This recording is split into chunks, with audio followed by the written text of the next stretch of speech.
ఇగో ఇదే ధర్మగుండం అంటారు దీన్ని. ఈ గుండంకు చాలా పెద్ద చరిత్ర ఉన్నది, మామూలు గుండం కాదు ఇది.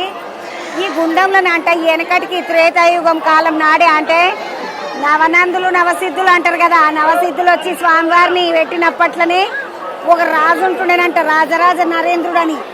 ఆ రాజరాజ నరేంద్రునికి అంట పాపము కృష్టి వ్యాధి ఉంటుండేనంట. అయితే వీడికి వచ్చి ఆ రాజరాజ నరేంద్రుడు ఇంట్లో స్నానం చేసినాక ఈ ధర్మగుండంలో స్నానం చేసి పైకి లేవంగానే ఆయనకు ఉన్నటువంటి రోగం పోయిందట.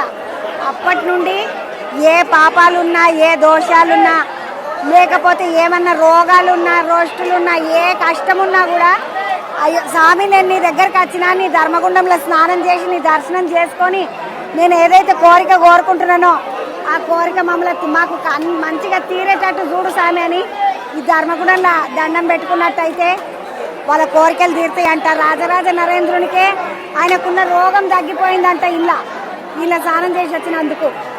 ఒకసారి ధర్మగుండంని చూసినట్టయితే చాలా పెద్దగా ఉంటుంది, ఇది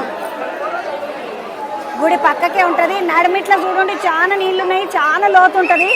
కాకపోతే పబ్లిక్ అందరికి ఇబ్బంది కలగకుండా కష్టం కాకుండా ఎవరన్నా పుసుకున్న లోపలిదాకా దిగకుండా ఈత రానోళ్ళకి కష్టమవుతుంది కాబట్టి యూతల బందుకే పెట్టిండ్రు. మొత్తం అన్ని సీకులు అడ్డం పెట్టేసి కట్టేసిండ్రు.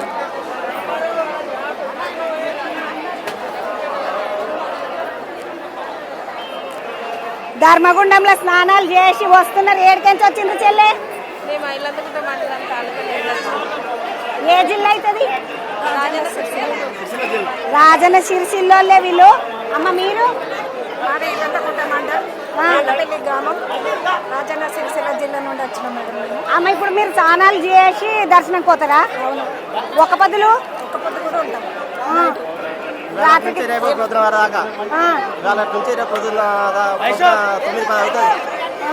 వంటలు చేసుకొని 3 రకాల కూరలు వండుకొని 3 కూరలు వండుకుంటారన్నా? అంటే ఒకటే దాంట్లో వంకాయ, చిక్కుడుకాయ, సోరకాయ, చారు ఇట్లా అదే కలగూర వండుకుంటారు కలిపి. కలగూర వండుకొని మంచిగింత పచ్చిపులుసు అన్న పప్పుచారని వేసుకుంటారు. మేమైతే పచ్చిపులుసు చేసుకుంటాం మా సంగారెడ్డిలో. పచ్చిపులుసు వేసుకొని ఆలుగడ్డ, వంకాయ, టమాటా, చిక్కుడుకాయ అన్ని మెంతికూర అన్ని వేసి కలగూర వండుతాం. కలగూర వండుకొని ఒక పొద్దు ఇడుస్తాం. ఇప్పుడు మీరు అంతా ఎంతమంది వచ్చిండ్రమ్మా?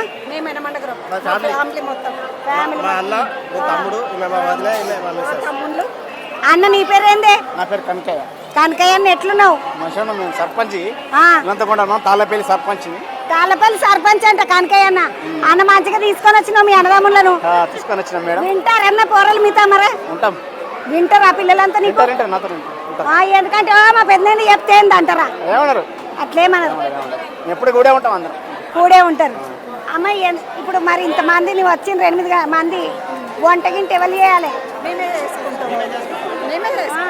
పిల్లలంతా పని చేస్తారు. స్టడీ చేస్తారు. ఇప్పుడు ఒక ఆయన బీఫార్మసీ అయిపోయింది, ఒక ఆయన బీటెక్ చేస్తాడు, ఒక ఆయన బ్యాంక్ కోచింగ్ చేసుకుంటాడు. ఎన్నేళ్ల నుండి వస్తుండ్రు అన్న ఇక్కడికి? ప్రతి ఏటా వస్తాం. ప్రతి సంవత్సరం గత 20 సంవత్సరాలు అవుతుంది. మా మ్యారేజ్ అయిన కాంచెలు వస్తూనే ఉన్నాము. 20 ఏళ్ళకేం చేస్తున్నారు? 30 సంవత్సరాలు. ఏమైనా మొక్కుకున్నావా అమ్మ? మొక్కుకున్నాము. ఏమైనా నువ్వు మొక్కుకున్నాయి? నేను మొక్కుకున్నాయి. నేను ఇక్కడికి వచ్చి సర్పంచ్ కావాలి మేము అని మొక్కుకున్నాం. మా కోరికలు నెరవేరినాయి. 2 సార్లు అయినాం. 2 సార్లు అయినాం. 2వ సారి సర్పంచ్ అయిందంట కనకయ్య అన్న. 2001 ఒకసారి, ఇప్పుడు మొన్న 19 ఒకసారి. ఆమె ఒకసారి పద్మ, ఆమె ఒకసారి పద్మ. మేము ఒకసారి అయింది. మొత్తం మీ ఇంట్లో కలిసి 3 సార్లు సర్పంచ్ పోయినరు. మీ ఇద్దరం భార్య భర్తలు.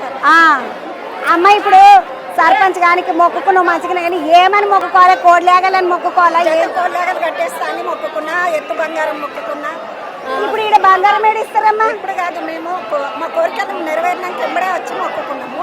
కాకపోతే శివరాత్రి ప్రతి సంవత్సరం వచ్చి మొక్కుకుంటాం యథావిధిగా. ప్రతి శివరాత్రికి వచ్చి మొక్కుకుంటారంట.